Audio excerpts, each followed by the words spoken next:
Un segundito.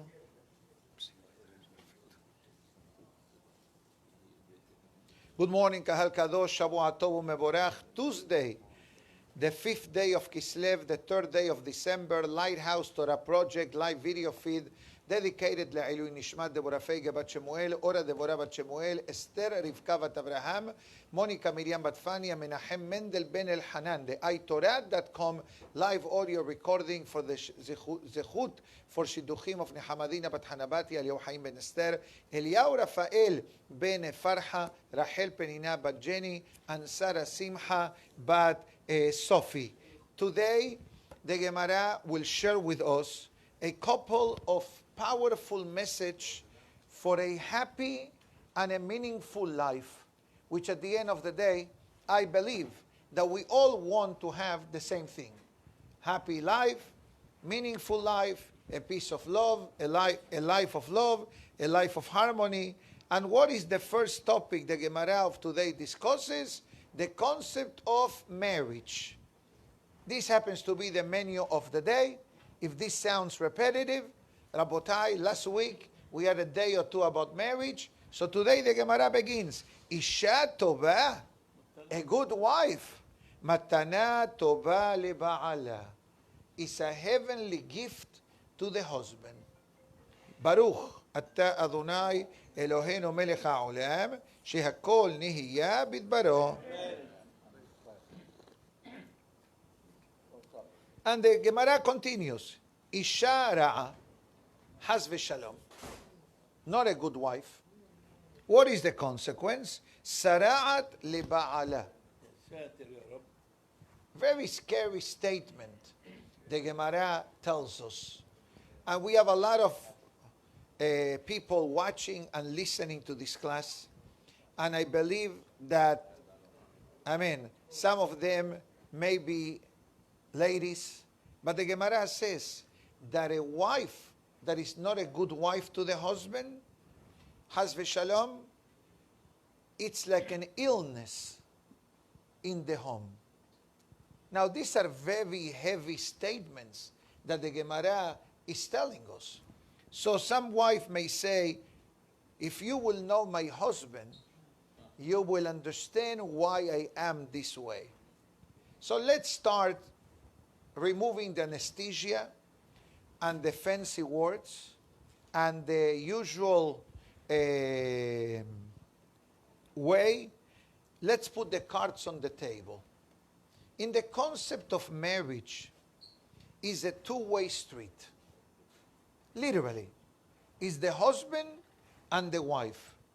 We mentioned this the other day, that one of the purposes and benefits of marriage from a spiritual perspective, there is more benefit, spiritually speaking, to the husband when he gets married than to the wife. That doesn't mean that a lady does not want to get married. A lady wants to get married. And a man also wants to get married. But for those that were here Friday, remember what did we learn about the topic of candle lighting? Why the candle lighting concept was given to the Jewish wife and not to the man? The Zohar gave a few reasons. But one of the reasons the Zohar said clearly is because the wife is God's representative in the home. Those are heavy words that the Zohar says. Can you imagine that when you talk to your wife, it's like you're talking to God? Can you imagine that? You know what the books of Shalom Bayit call the wife? God's mouthpiece. Hashem's mouthpiece. So, let's go back a minute. So, hold on a minute. If the wife, please follow me. If the wife is God's mouthpiece in the home, so if things between husband and wife are in the proper track with respect, number one in marriage, respect. Respect is not negotiable. It doesn't matter what happened. It doesn't matter who the person is, Haim Tovim. If there is no respect in marriage, you have nothing else. Yes, we have a checklist. Ahava, Ahba, Shalom, Re'ut. These are 4 magic words that we say in the Shiv'a Verachot. Ahava is the concept of love. Love. But if you look in the middle of the word Ahava, the 2 middle letters are the letters He and Bet. He and Bet in Aramaic, you read it Hab. Hab means to give. In marriage, you need to be a giver. If to give, you're going to wait till you receive, you already wasted your life. Or your marriage, put it this way. So right away we understand what makes a marriage, not only the love between husband and wife, the shalom, the pursuing of peace at home, as we learned yesterday morning. One of the concluding statements of the Musar was that the greatness of the person can be seen in the moment of argument, that a person stays quiet and doesn't expand or prolong the mahloket. What else can we say? I think this says, this Begana Shalom, and it says that usual arguments between husband and wife many times are based on spiritual deficiencies of the husband. That's what it says. Many times the husband says, I don't understand. I'm a nice guy. Why is she screaming at me? What did I do? I do nothing. True. Maybe this time you didn't do anything. But maybe on the street we did something out of line. We looked too much at someone forbidden. Or we said things throughout the day that are not conducive to holiness, but the opposite. Begana Shalom writes that due to the sensitivity of the neshama of the women, she senses some of the deficiencies of the husband on a spiritual level. Now, let's continue. What happens when Haz v'Shalom, there is no love or there is no shalom between husband and wife? What options do we have? Depends who you ask. Some people will tell you, Yegareshena. Find a new one. Regretfully, in our days, marriage became disposable. You don't like it? Next. In the olden days, the word divorce was a word that was never part of our vocabulary. And if you heard that someone got divorced, it's probably something out of line happened. But in today's generation, people get divorced because they feel that it's easier not to fight and not to change. So you know what? I'll get divorced. People are going to line up waiting to marry me. This is what some husbands say, and I'm telling you that I've heard this in the past. And regretfully, till today, many years later, they still looking and they still waiting to find the suitable one. So one thing that I need to say, and if I said something a bit strong in the beginning, it wasn't the intention, but when it comes to marriage, definitely teshuvah, it's a requirement. And when I mean teshuvah, I don't mean to become a Baal teshuvah, but teshuvah of our behavior. In other words, Shalom Bayit is teshuvah in a way. That's why Rabbeinu Yonah writes, Akshan teshuvato kasha. A stubborn person, their repentance is very difficult. Why? Because what is teshuvah? Teshuvah means I'm going to change. But what happens if you are a stubborn person? My way or my way? The highway. Or my way or the highway? That kind of attitude and that kind of personality, we understand that it's difficult to change. But I'd like to share one more insight of what is one of the spiritual purposes of marriage. Besides minimizing spiritual challenges for the man or the wife, besides the fact of bringing children into the world, which is Peru, Urbu, etc. But you know what is one of the most essential concepts of marriage? Is that the person changes and the person becomes the true person or developing their potential that they have. When you are single, you have a whole different personality. We agree on that? When you are single, you take over the world, you're on top of the mountain, you know it all, you are a bit selfish. But once a person gets married, then you start realizing, hold on a minute, it's not me, myself, and I. It's we. There is no I in the word team. Husband and wife become a team, become two halves that become one whole. And obviously there is also, let's clarify it, a spiritual benefit for the wife as well. What do you think? Ladies don't have challenges? You think that men only have nisyonot? Ladies have also challenges. So the concept of marriage supplements what the husband needs and the wife needs. The other day, I was talking to someone.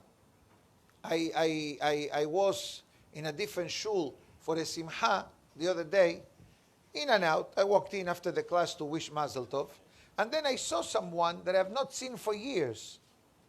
And he said, no, what's going on? Are you married? No, I'm still looking. I said, but what happened with the girl that you went out 6 months ago, and you called me and you asked me, no, I'm seeing maybe I find better after. I said, Rohi, the more you're going to keep looking, the more challenging it becomes. You become older, you become less tolerant, you become more set in your ways. What happened with the girl of 2 years ago that you were about to get married? No, I'm not sure whatever happened with her. So he said, look what happened 2 years ago, 6 months forward, and you're still looking. What are you looking for? What are you looking for? Perfection? We are not perfect. Let's be honest. He's looking for trouble. Perhaps he's looking for trouble. He said it well. I understand. Men are scared today. But, if you go out with someone normal, the question is, what is normal in our society? What is normal? We don't know what is normal. We don't know. In the olden days, normal meant normal. Today, normal may go to a nightclub once a week, or may smoke certain things which are called recreational. That's called not normal. From a Torah perspective, that a person goes to a nightclub or smokes recreational things that are available may be normal on the outside world. But from a Torah perspective, a Yehudi avoids this kind of environment and avoids this kind of recreational things. So what do you call normal? Number one, from a good family. Like it or not, family plays a huge role in a person. This is the reality of life. That there are exceptions to the rule? Yes, there are exceptions to the rule. That sometimes people may have come from a colorful background and they turn to be excellent because they don't want to make the same mistakes that the parents did in the past? Obviously. But if the person is a decent person and has a nice personality, and I repeat this, a nice personality. Why personality is important for the shidduch? Because when the Gemara talks about to have a good wife, it's not only referring to the spiritual or to the looks or to the background, but it's how is the person as a person. Like Eliezer, remember Eliezer a few weeks ago went to look for a wife for Ishaq? He didn't look at the background. What do you think? Rivka had a nice background? Rivka's father was Betuel. Rivka's father was Betuel, and Rivka's brother was Lavan. Yani, I don't even know who can I say who the parents were. We don't know. We understand that Betuel and Lavan were troublemakers. And yet Eliezer said, that can be fixed. But what does Eliezer look for? Midot tovot. Midot tovot is not only Hesed. Hesed was the DNA that Eliezer was looking for in the future wife for Ishaq, because this is the DNA of Abraham Avinu. But Hesed is one of the many midot tovot that a person can have. The Gemara continues. When a husband and wife are willing to work in their marriage, then you can find a solution. But if, God forbid, only one wants and the other one refuses, then it becomes almost impossible. I don't want to say the word impossible because I don't like to throw in the towel, but regretfully, from a professional experience, that I witness couples, when they're willing to work together, then the solution is attainable. But if, God forbid, one says, I'm not interested, and only one is, then it becomes, as I said before, very difficult and very challenging. And we understand that. The idea is that a person, when possible, to fight in a good way, to try to save the marriage, speak to a rabbi, speak to a professional, speak to someone that can give you the proper guidelines.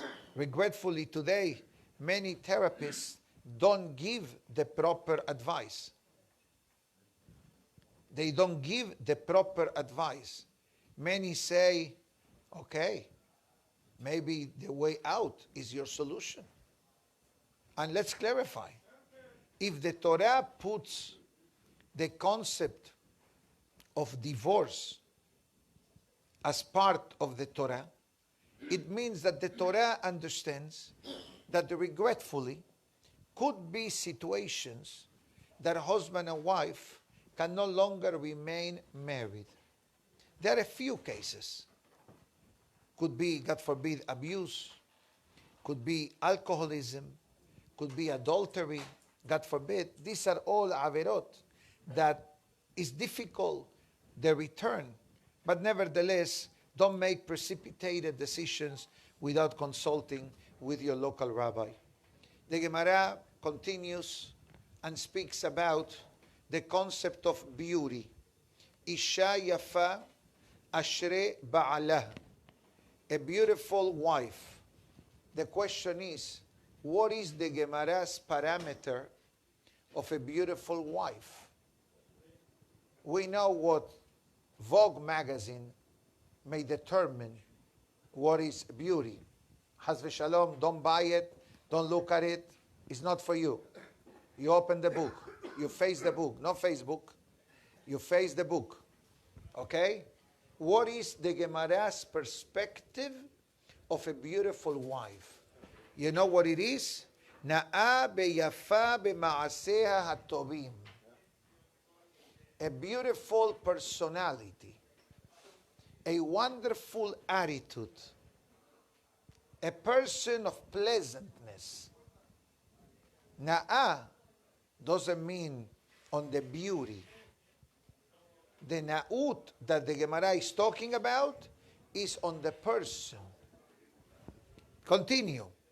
Ashrei ba'alah is a great merit for the husband to be married to someone that has a nice way of being. There are people that are very tough attitude.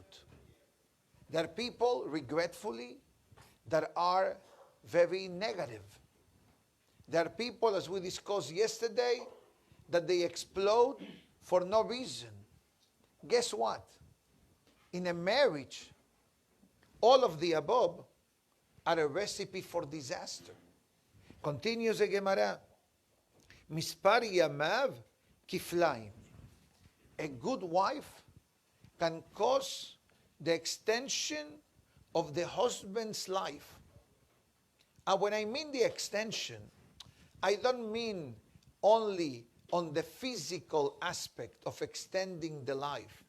But a husband that has a happy marriage, he looks forward to come back at home. He looks forward to spend time with his wife. When he comes home, he talks to the wife, they hold a conversation. But a husband, God forbid, that is married to someone that regretfully, as the Gemara mentions before, has a challenging attitude in the way that she talks, or the way she reacts, or the way that she screams at home. And I'm not casting the blame only on the wife. It's also detrimental for the wife to be married to a fellow that has this kind of attitude. And that's the Zohar HaKadosh mentioned before, that what the Gemara mentioned before, that part of the goal of marriage is that each one, husband and wife, individually and collectively, learn how to become better people. This is one of the main purposes of marriage. Yes, we mentioned not to be alone, not to commit sins on the street, to bring children to the world. But don't miss one of the main ways. When you are single, as I said before, you are not a giver. When you get married, you learn how to give. And that's why the halakha writes, even when it comes to the hiring of a hazan for the high holidays, what is the halakha says? Preferably to be married with children. Married with children. Why married with children? Short answer. Because a person that is married and has children understand what does it mean. Rahamim, compassion, mercy, and all the beautiful things that the Gemara, the halakha rather, discusses. But what happens if a man marries a wife just for the looks? Just for the looks. Huh? Big trouble. Big problem, the Gemara says. Why? Because the external beauty, and God forbid, we're not going to discuss what is it considered beauty in our days. In the olden days, in the Talmud, had different parameters of what beauty was. That today, it's external. Okay? But even the external in the Talmud had different parameters than what it is today. And like it or not, those parameters entered the Jewish world. They tell you, I don't like her looks. What are you looking at, the body or at the neshama? According to what we are learning now, the body is one thing, but the neshama is the real deal. Because if you marry somebody that is beautiful, but screams all day long, or is very arrogant, what do you think, what kind of marriage you're going to have? Hazaku Baruch. You said it before me. You're going to have a living Gehinam in your home. Continues the Gemara further. Complaining. Nobody likes a complainer. We agree on that? We don't like to hear complaints. But as a rabbi, I need to hear complaints. It comes with the territory. But imagine yourself living in a home with someone that complains every day or complains constantly. What do you think that does to the person? Did they say the beracha before? You sure? Yes, I did. You're right.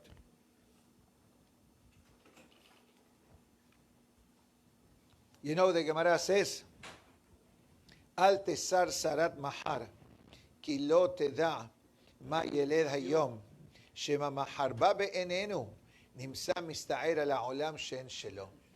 The Gemara says, sometimes a person complains. And the complaint is not about the past. The complaint is about the future. What if? So the Gemara says, you are worrying about the future when you still don't know what the day will bring to you today? Maybe you're worrying about the future and the future never comes. What is the Gemara is trying to tell us? Avoid complaining. Count the minutes of your life to be as positive and as happy as possible. Because people that complain usually do not have a happy life. We agree on that? Absolutely. Now, we're not saying that a person may not encounter situations that may lead to a complaint or to say something to get it off their chest. Sometimes, even in the husband and wife relations, in conversation, or in dialogue, maybe one of the spouses just needs to vent.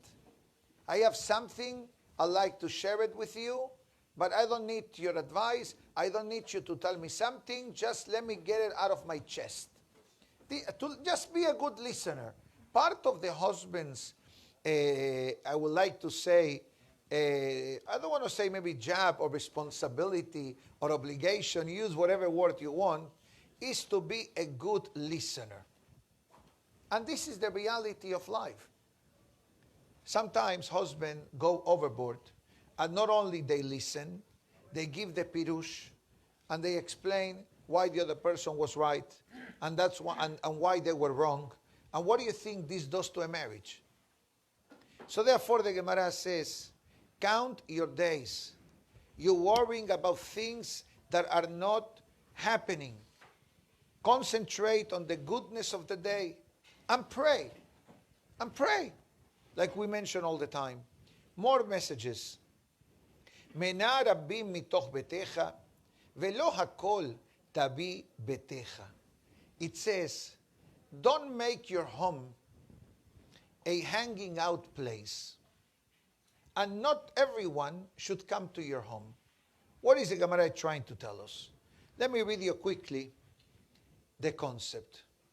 It says, your home is your, let's call it, your heaven.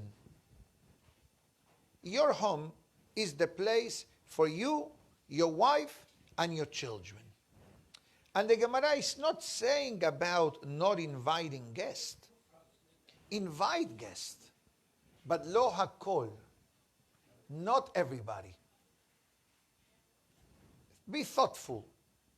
Family, friends, good friends. And again, I hope that nobody misunderstands that a person should become isolated from the world.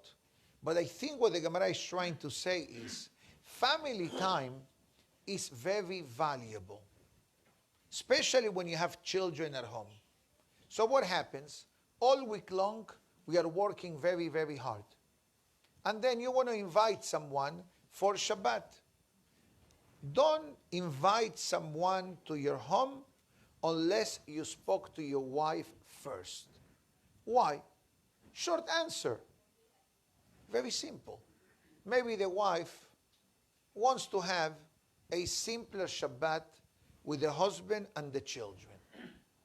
And once you have guests at home, things change. We agree on that? Absolutely. You cook different. You spend more time cooking. Maybe you got to bring extra help at home. Maybe you want to bond with your wife and children, and the presence of guests, avoid that. And I need to be careful in what I'm saying, because I don't want, God forbid, someone to misunderstand what I'm saying. It says there is a time to bring guests, and there is a time for family time. Family time. You know that in the Kolelim in Israel, a person in the first year of marriage is exempt to come to learn at night. Instead of doing 3 orders of learning, 3 sedarim, in the first year of marriage, he does only 2 sedarim. What happens with the 3rd seder? Stay home. Stay home. Bedabak beishto. Especially in the religious circles. In the religious circles, how long does dating last? A few times? Between the first time you meet the girl and the day you get married, how long does it go, you think? No, relax. You Hasidic, relax. No. 3 months, give or take. They go out a few times, shomer negiah, obviously, keep a distance, physical distance, meeting of the parents, proposal, preparations for marriage. In 3 to 4 months, it's a done deal. And then you ask, I don't know the girl. True, you don't know her. But there were good enough things that you and her saw in each other that we feel this to be a potential marriage, a potential relationship. But the yeshiva system says, now spend time with your wife. And when I mean spending time with a wife, it's not limited to the physical aspect. It means the emotional bonding, the interaction, the conversation, to get to know each other. And that is what the Gemara says.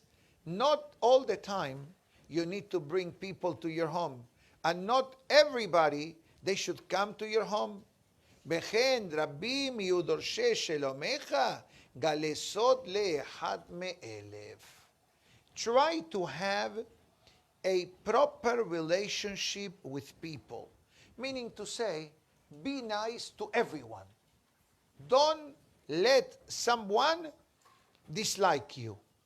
But when it comes to reveal a secret, pick 1 out of 1,000 people.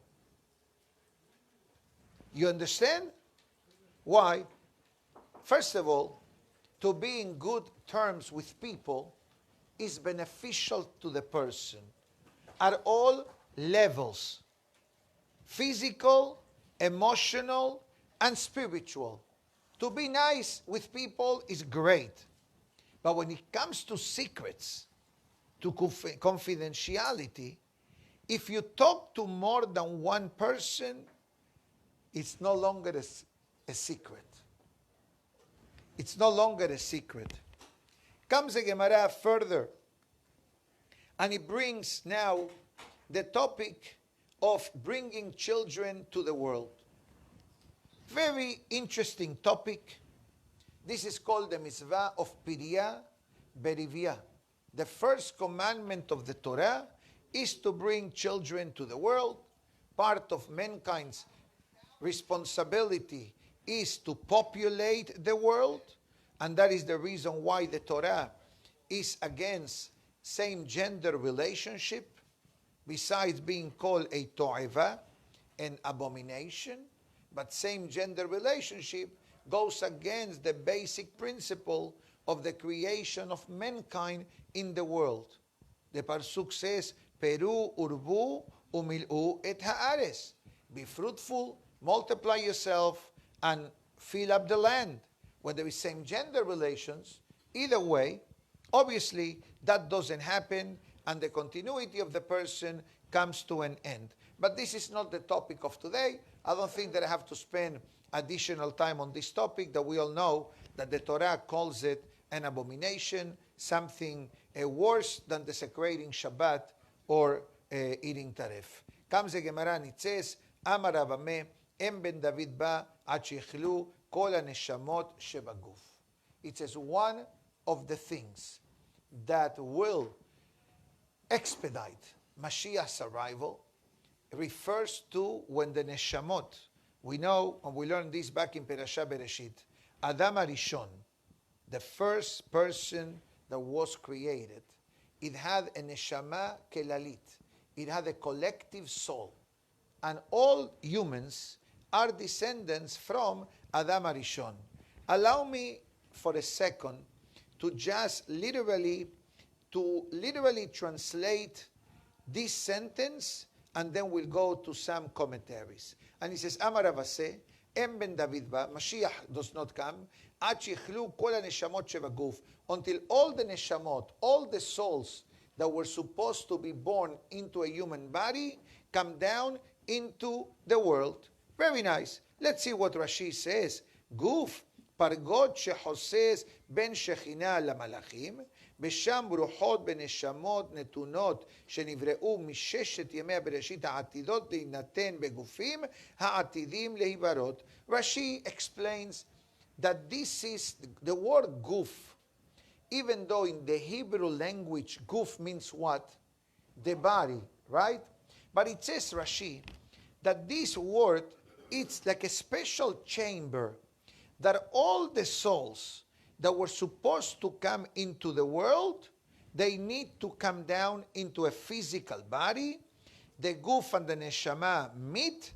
The person is born, and the person does mitzvot and ma'asim tovim, and this creates the concept of the neshama becoming productive.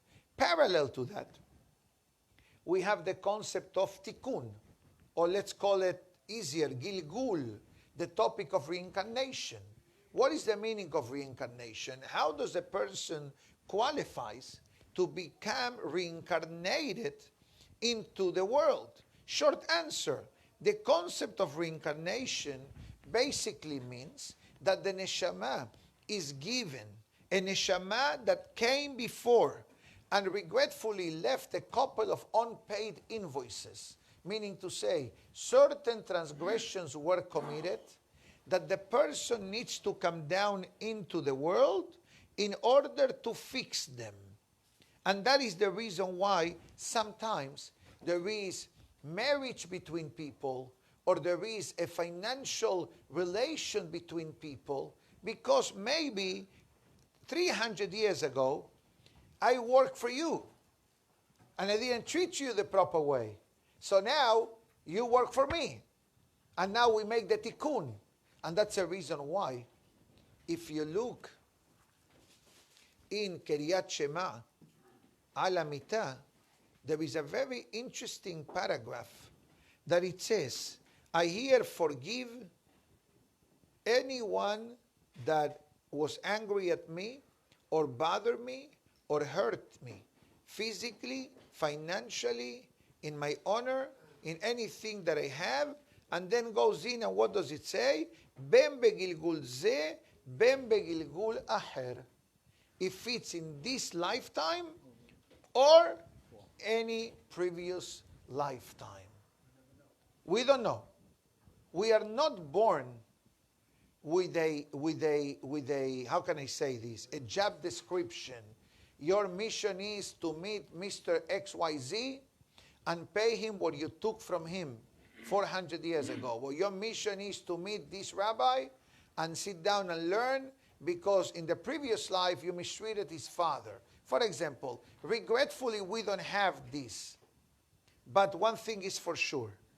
Every time a child is born in Am Israel, guess what? We are one more soldier for the army of Hashem.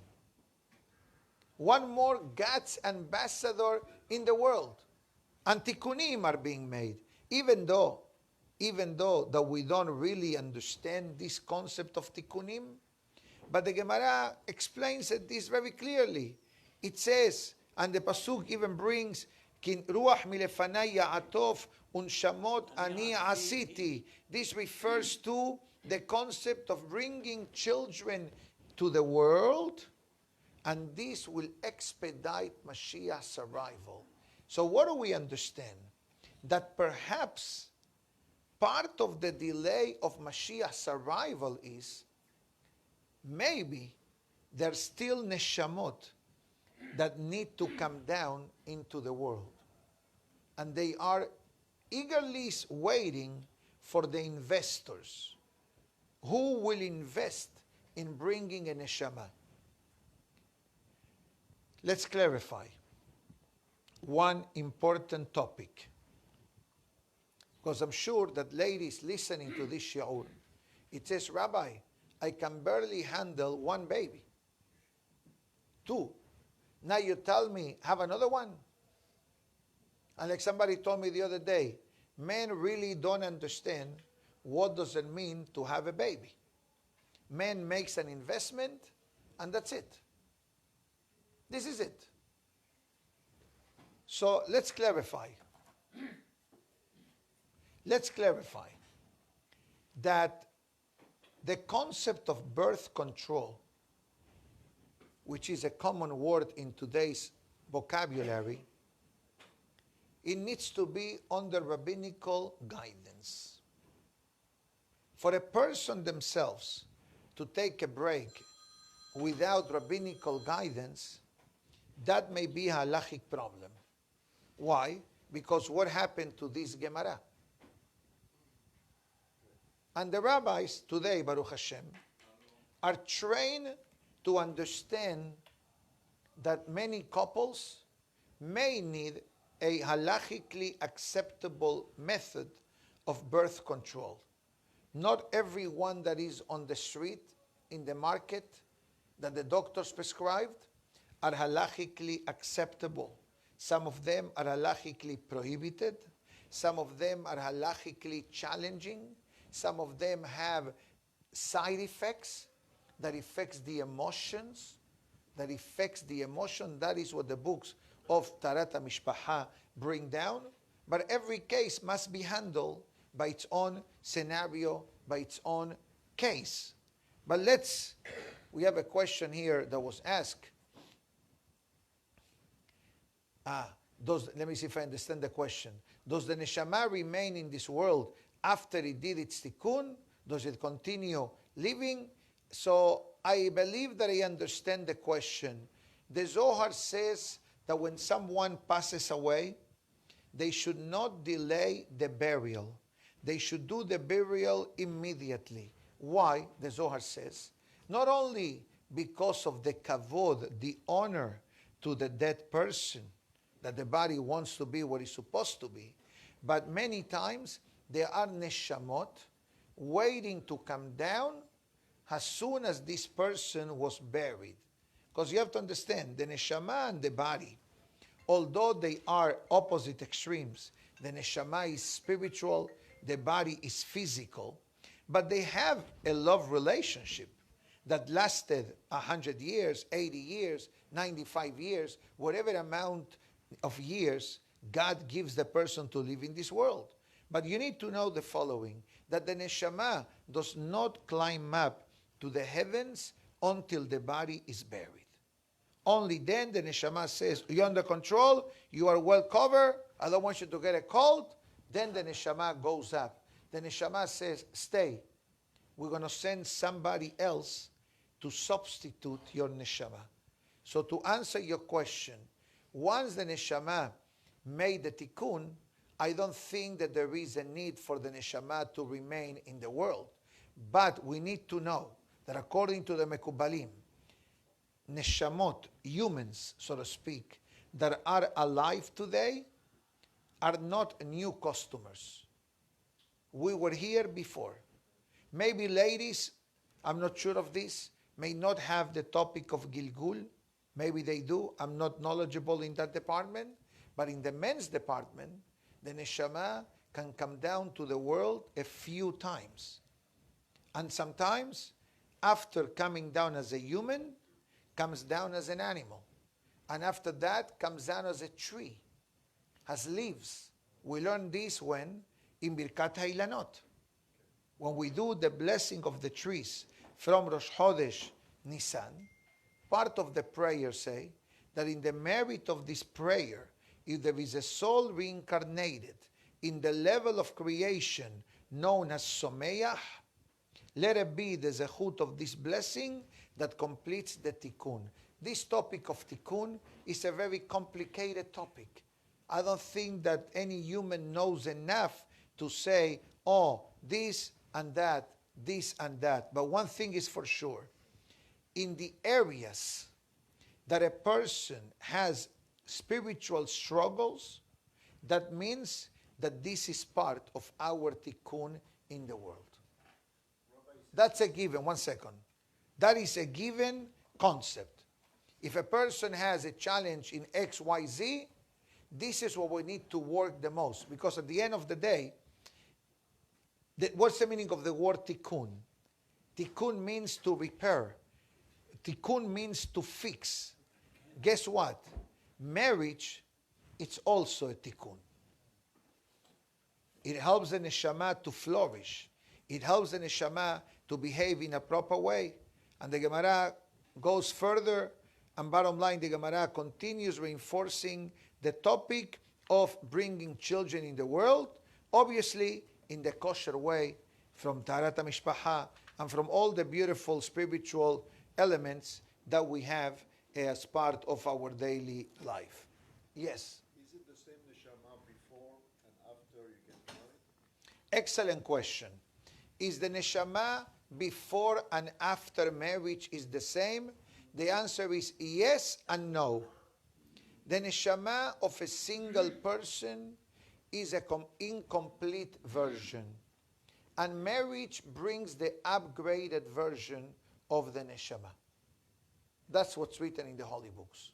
And we learned this last week, that a man that is not married is not called a person. Why is not called Adam? Because it's not complete. The neshama we're talking about. The neshama, the pasuk says, "Bedavak beishto, behayu lebasar ehad." Says the husband clings to the wife, and they become a single entity. And this happens only through the sanctity and the commitment of marriage. But generally speaking, most of us live a full life. Okay. Regularly. Okay. Does that mean because we live a full life that we didn't accomplish our tikkun? Because if we accomplished our tikkun, you would see people, just passing away in all kinds of stages of life. Excellent point you bring down. And I'm not sure that I have a good answer, but I'll tell you one thing, that while we live and we perhaps, we do the tikkun of the past, but we are also creating new invoices throughout life. You follow me? It's not like you live and you do mitzvot only. I wish that would be the case. Hazaku Baruch. Hazaku Baruch. And that's why the Mishnah says, don't minimize averot. Like we say, don't undermine the value of a simple mitzvah. Parallel to that we say, don't minimize a small avon. Because small avon is a tiny opening that gradually, God forbid, can be utilized as a method of the Yetzer Hara to eventually make a big spiritual hole in the life of the person. I'm sure that we have a lot of questions in the topics, especially in the last topic that we discussed. But my suggestion is, don't worry too much about that. Do the best that you can. Try to be the good husband. Try to be the good wife. Try to be the best parents that you can be. And pray for Siyata Dishmaya. Try to activate all the beautiful messages that the Gemara of today mentioned. And Be'ezat Hashem, every home has the potential of becoming a Bet HaMikdash, miniature Bet HaMikdash. But not only in kashrut, is what's going on in the home. Respect, love, understanding, kavod between husband and wife, etc. And Be'ezat Hashem, that brings great beracha overall to the life of the person. My good friends, Shavua Tov, everybody. Have a class coming up soon. So we'll stop it here now. Baruch Adonai Le'olam.